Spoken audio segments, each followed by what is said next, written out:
السلام علیکم ورحمۃ اللہ وبرکاتہ۔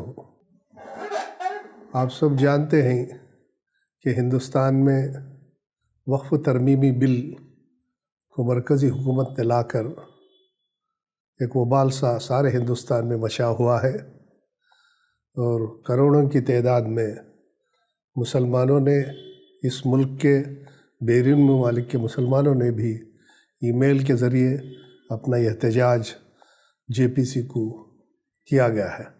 آخر اس بل میں ہے کیا، اس چیز کو ہم سمجھنا ضروری ہے۔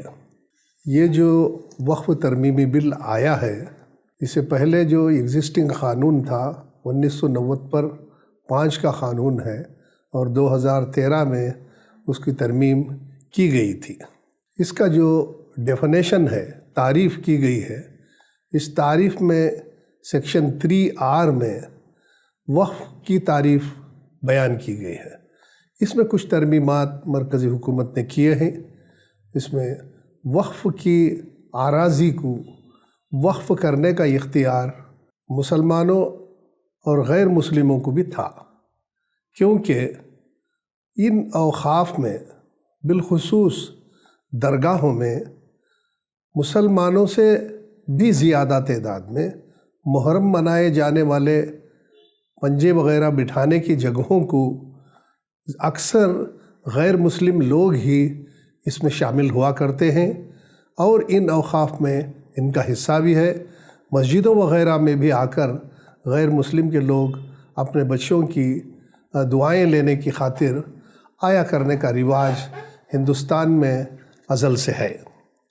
اس طریقے سے، اور ہندوستان کی تاریخ میں اگر دیکھا جائے تو اوقاف اکثر نارتھ کرناٹکا میں اور بنگلور میں بھی کئی غیر مسلموں نے بھی اللہ کی قربت حاصل کرنے کے لیے، ثواب حاصل کرنے کی نیت سے وقف کیا ہے۔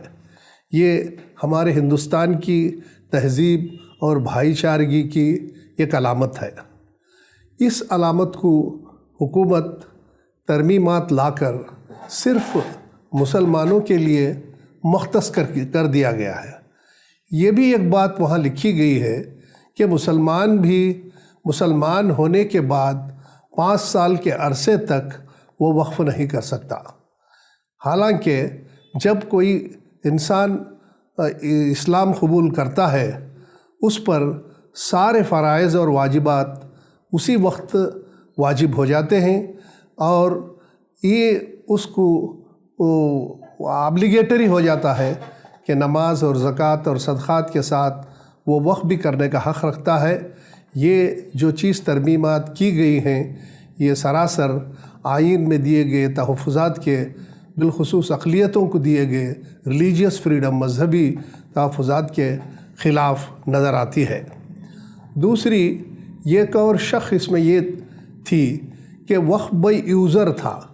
زمانے دراز سے اگر کوئی شخص مذہبی معاملات کے لیے کسی جگہ کو استعمال کرتا ہے تو وہ وقف ہو جاتی ہے۔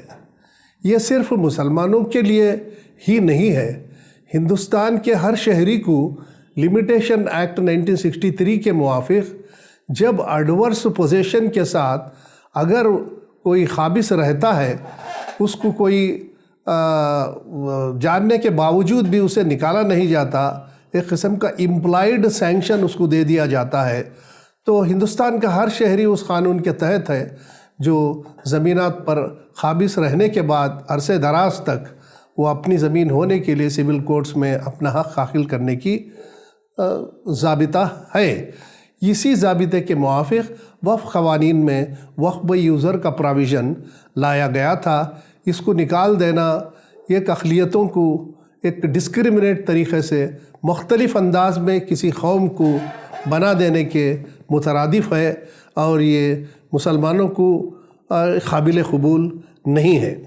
دوسرا، یہ ایک لمیٹیشن ایکٹ ہوا، یہ اسیٹس مینجمنٹ سسٹم کو لانے کی بات کہی گئی ہے۔ اس سے پہلے کے قوانین میں بھی ایک وامسی نام کا ایک اسیٹ سسٹم رائج ہے مرکزی حکومت میں، جس میں سارے ہندوستان کے اوقافی جائیدادوں کے تفصیلات مہیا کی گئی ہیں، ساری دنیا اس سے دیکھ رہی ہے۔ اس کے بعد جو سروے کا پراویژن کیا گیا تھا، اس میں پہلے کے قانون میں سروے کمشنر ریونیو سیکریٹری ہوا کرتا تھا، ایڈیشنل سروے کمشنر ضلع کا ڈپٹی کمشنر یا کلکٹر ہوا کرتا تھا، سروے اسسٹنٹ کمشنر سب ڈویژن کا اسسٹنٹ کمشنر ہوا کرتا تھا۔ اب اس قانون میں یہ جو ترمیمی لائی گئی ہے، اس میں کلکٹر کو وقف کمشنر بنایا گیا ہے۔ الحمدللہ اس سے ایک ڈیسینٹرلائزیشن کا معاملہ ہوتا ہے۔ اس میں اب ساری چیزیں اس کو دیے گئے ہیں کلکٹر کو۔ اس کلکٹر کو یہ کام کو تفصیلات سے مکمل کرنے میں آسانی ہوگی۔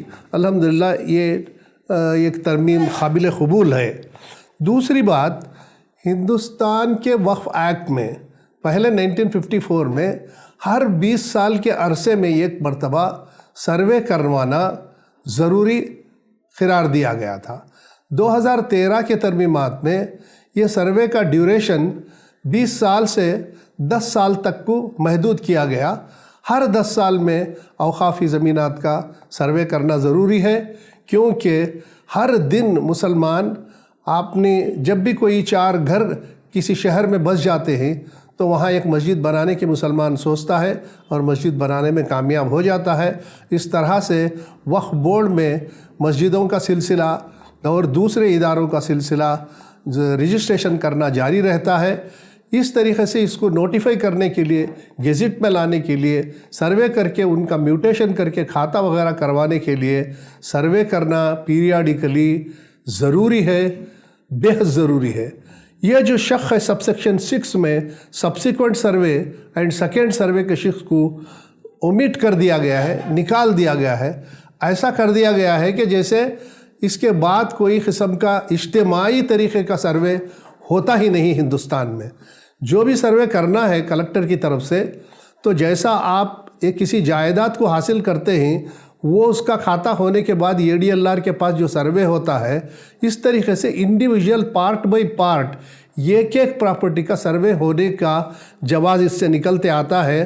ایک بہت تبدیلی لائی گئی ہے، ایک بہت بڑا نقصان ہے جو آپ کو مستقل طور پر ایک نئی گیزٹ نہیں ملتی سنی اور شیعہ کی۔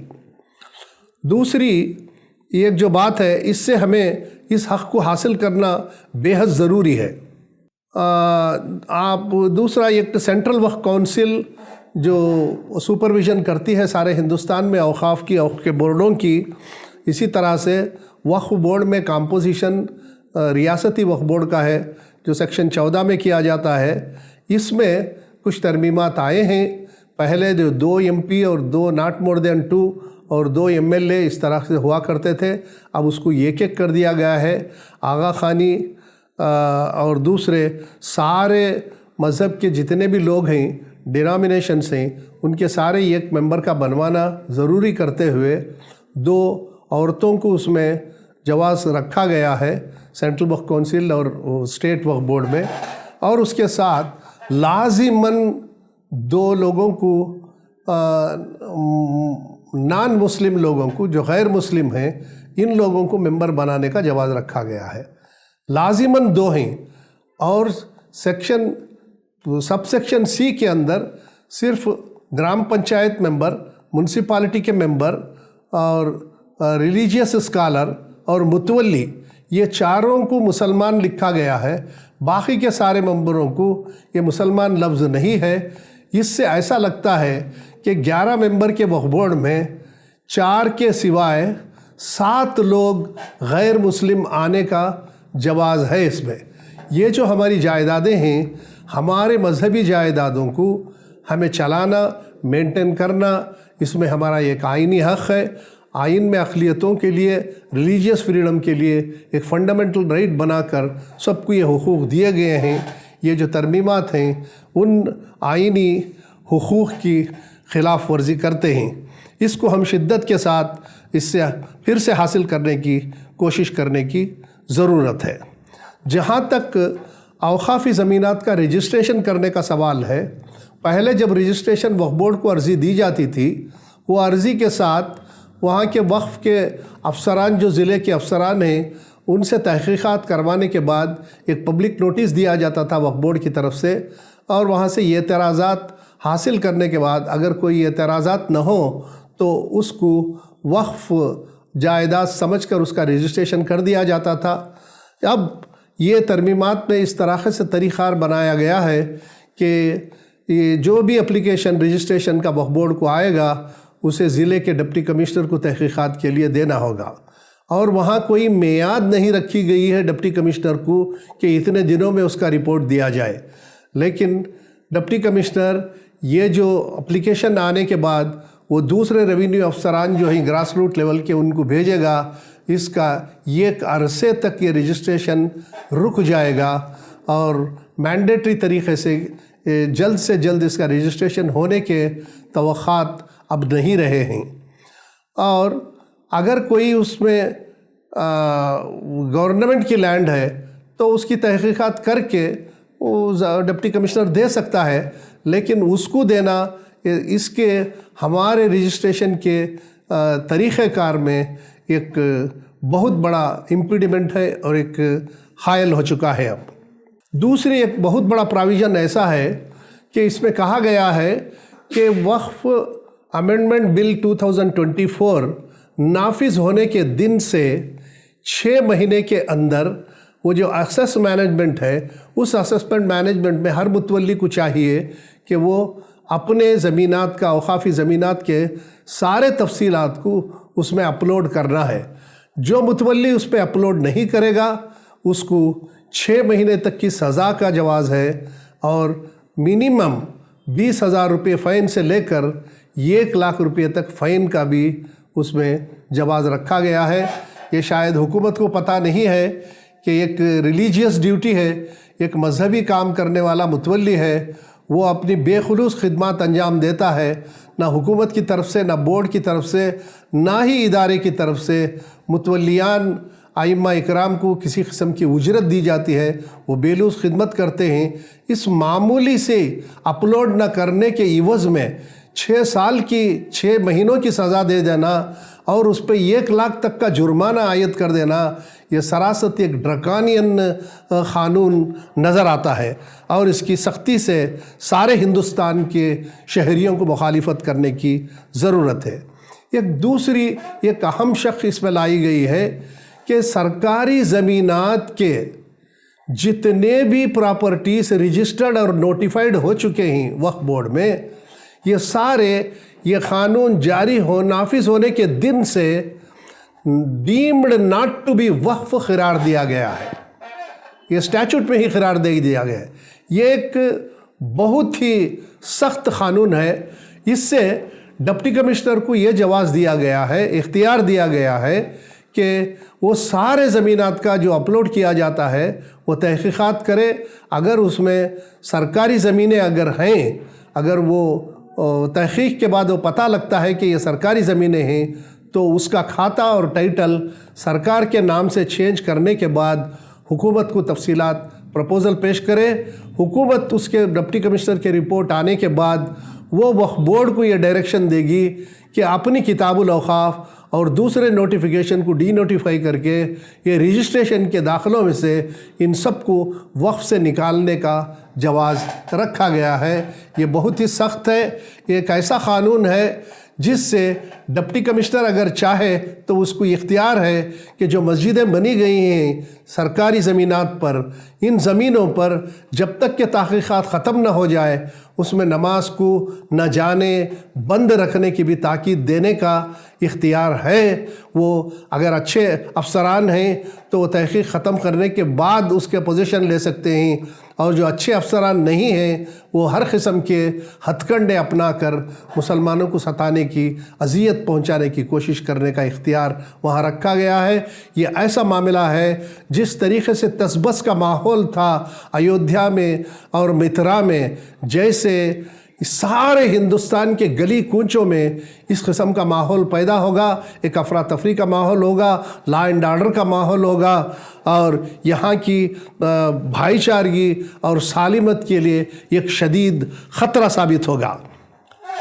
ایک اور دوسری بات یہ کہی گئی ہے کہ وقف پراپرٹیز کا نوٹیفائی کرنے کے بعد جب ریونیو اتھارٹیز اور ADLR اور لینڈ وکاس ڈپارٹمنٹ کے افسران جب یہ وہ اپنے ریکارڈز میں میوٹیشن اپروو کریں گے تو وہ پہلے لینڈ ریونیو ایکٹ کی شق 128 129 کے موافق 30 ڈیز کا نوٹس دے کر لوگوں کے ساتھ اعتراضات حاصل کرنے کا موقع فراہم کرنے کے بعد اپنے ریکارڈ میں میوٹیشن کو اپروو کر کے کھاتا کرواتے تھے۔ یہ دونوں محکموں کو یہ اجازت دی گئی ہے کہ اتنا سب کچھ ہونے کے باوجود بھی 2 مقامی نیوز پیپر میں اس کے بارے میں ڈالا جائے، وہاں یہ اعتراضات حاصل کیے جائے، حاصل کرنے کے بعد میں میوٹیشن اپروو کرنے کا فیصلہ کرنے کا اختیار یہاں دیا گیا ہے۔ یہ سراسر اوقافی زمینات کے کھاتے نہ بنوانے اور مسلمانوں کو صرف آفسوں کے دفتروں کے اطراف گھومتے رہنے کے لیے زمانے دراز تک کا ایک طریقہ کار بتایا گیا ہے۔ جہاں تک لینڈ ریونیو ایکٹ میں یہ جواز ہے کہ کسی کھاتے کا، کسی زمین کے کھاتے کا اس مقام کی، اس تعلق کی، اس اوبلی کی، اس ولیج کے دفتر میں، چاوڑی میں، وہاں کے پبلک آفیسرز میں اس کی نوٹس کو لگایا جاتا تھا۔ اب یہ جو اخبار میں دیا جاتا ہے تو یہ اخبار سارے اسٹیٹ میں پڑھا جاتا ہے، سارے صوبے میں پڑھا جاتا ہے، سارے صوبے کی طرف سے، آؤٹ سائڈ دی جورسڈکشن کی طرف سے بھی یہ اعتراضات حاصل ہونے کے بعد اس قسم کے یہ ایک ان اینڈنگ طریقے سے مستقل طور سے یہ ایک جھگڑوں کا سلسلہ شروع کرنے اور سارے ہندوستان کے اوقافی زمینات کو وہاں کے مقامی لوگوں میں تذبذب پیدا کرنے کے لیے یہ کی گئی مذموم سی سازش نظر آتی ہے۔ جہاں تک ہمارے وقف بورڈ کو سیکشن 40 کے اندر 3 قسم کے اختیارات دیے گئے تھے، یہ 1954 ایکٹ میں تھا، 1995 ایکٹ میں ہے، 2013 کی ترمیمات میں بھی یہ وقف حاصل ہے۔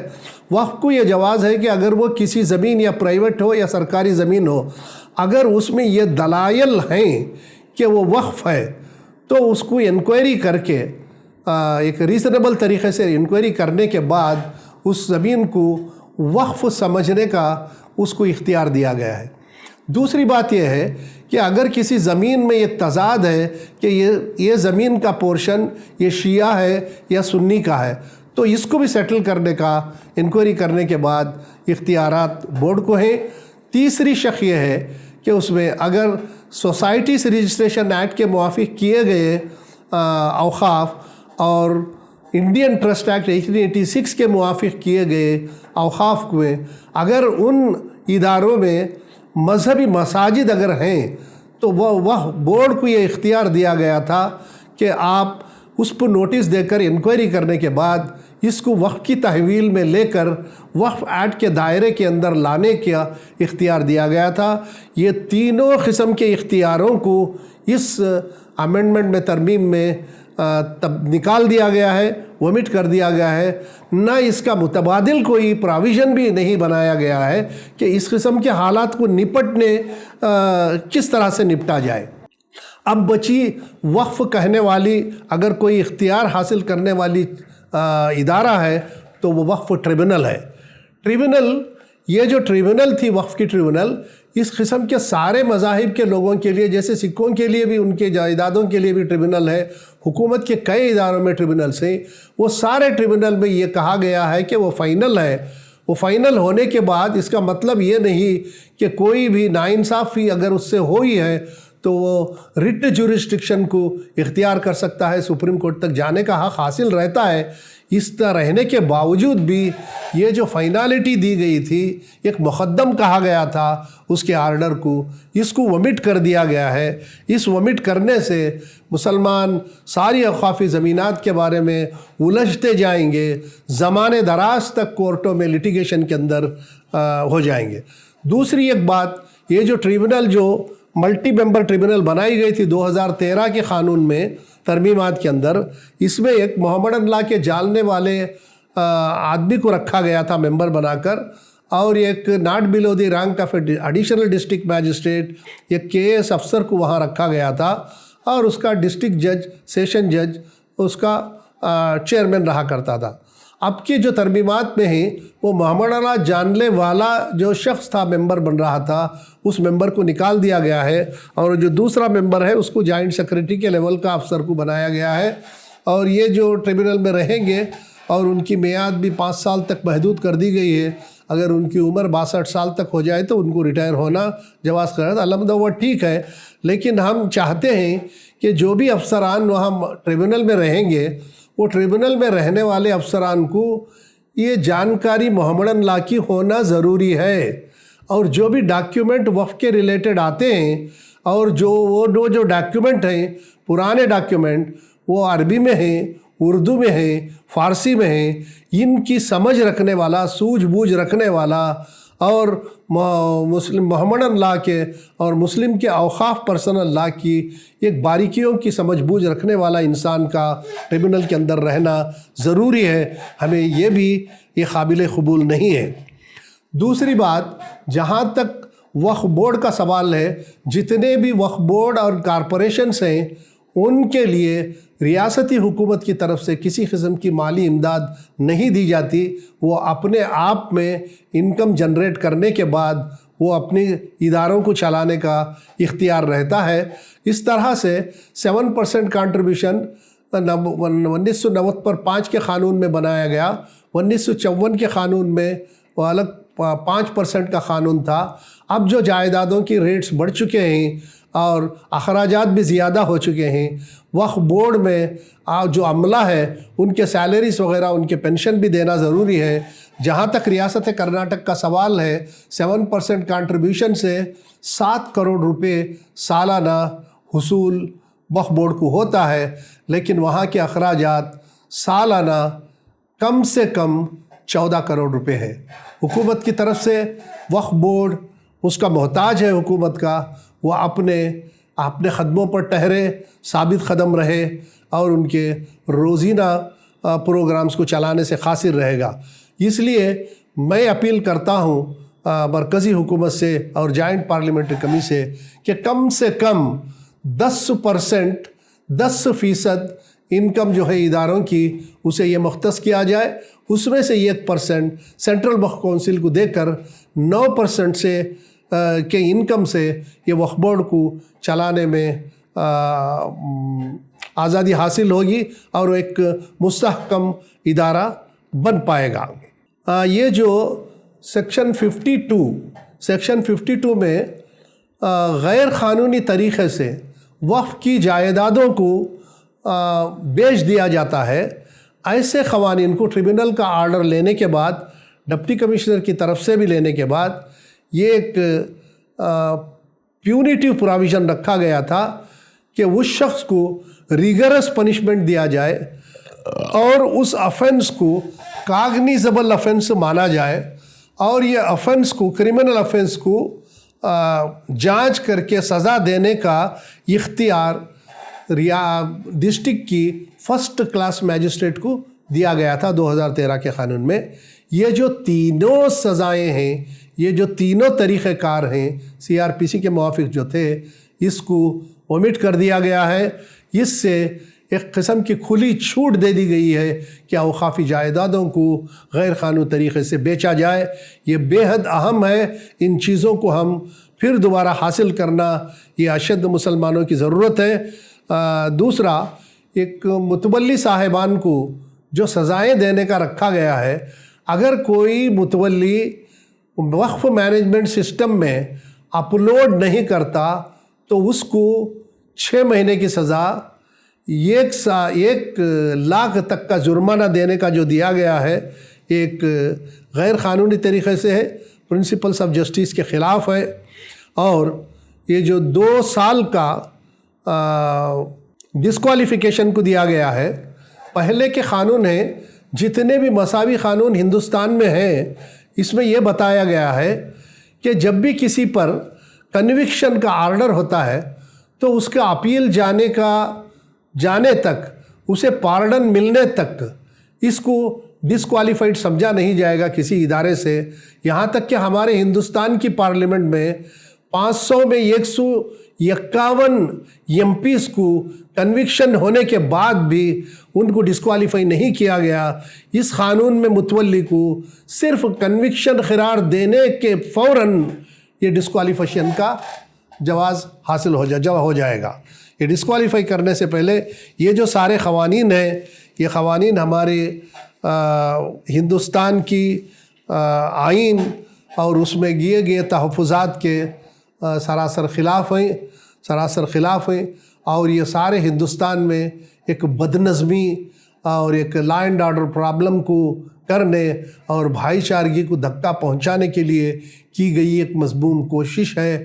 اس کے لیے صرف مسلمان ای میل بھیج دینے سے یہ کارروائی نہیں ہوگی، ہمیں کسی راستے پہ اتر کر دوسرے قسم کے اسٹرائک وغیرہ کرنے، مہذب طریقے سے جو بھی طریقے اختیار کی جا سکتے ہیں، ہمیں ہمارے غیر مسلم بھائیوں سے بھی ملاقاتیں کرنا چاہیے، ان کو یہ ساری چیزیں سمجھانا چاہیے مقامی لوگوں کو کہ ان کے ساتھ مل کر ہندو اور مسلم، سکھ، عیسائی سارے کے سارے ہندوستانی شہری مل کر اس قانون کی مخالفت کرنا اور ہندوستان میں مذہبی آزادی کو برقرار رکھنے کے لیے کوشش کرنے کی اہم ضرورت ہے۔ آپ اس ضرورت میں سب کے ساتھ مل کر اس قانون کی رائج نہ کرنے میں کوئی اتحادانہ طور پر کوشش کریں گے۔ جہاں تک شیعہ کمیونٹی کا سوال ہے مسلمانوں میں، وہ ایک اتحاد قوم تھی، اس اتحاد قوم کو بہراس اور آغار خانی کے نام سے سپریٹ وقف بورڈ بنانے اور ان کے فنکشنل اسٹیبلشمنٹ کے ممبر سپریٹ بنانے میں، ان کی سالمیت میں، ان کے اتحاد میں پھوٹ ڈالنے کی ایک مذموم کوشش کی گئی ہے۔ یہ ساری کوششوں کو ہندو اور مسلم، سکھ، عیسائی سارے ہندوستانی شہری مل کر مذمت کرنی چاہیے۔ اس قانون کو نہ آنے دینے کی قسم کھانی چاہیے، قسم کھا کر اس کے قانون کو رد کروانے کی کوشش ان تک جاری کرنے کی ضرورت ہے۔ میں اللہ تبارک و تعالیٰ سے دعا کرتا ہوں کہ ہماری ان کوششوں کو اللہ تعالیٰ کامیاب عطا فرمائے۔ یہ جو اوقافی جائیدادیں ہیں، یہ اللہ کی طرف دی گئی امانتیں ہیں۔ جیسے کہ عبد المطلب نے، ابرہہ نے جب آ کر کعبے میں حملہ کیا تھا تو انہوں نے اونٹوں کی مانگ کی، کعبے کی مانگ نہیں کی۔ تو ابرہہ نے پوچھا تھا کہ آپ کعبے کی طرف سے کیوں مانگ نہیں کر رہے ہیں؟ تو انہوں نے کہا تھا کہ یہ تو اللہ کا گھر ہے، اس کو بچانے والا اللہ تبارک و تعالیٰ ہے۔ اسی طرح سے ہماری جائیدادیں معصوم مسلمانوں نے ثواب جاریہ کی نیت سے جو چیزیں وقف کی تھیں، یہ ثواب جاریہ قیامت تک انشاءاللہ جاری و ساری رہیں گے۔ اللہ تبارک و تعالیٰ ان جائیدادوں کی تحفظ کے لیے ہماری مدد ضرور فرمائیں گے۔ ہمیں تردد اور جدوجہد کرنے کی بھی ضرورت ہے، ہم ضرور کریں گے انشاءاللہ۔ وآخر الدعوانا ان الحمد للہ رب العالمین۔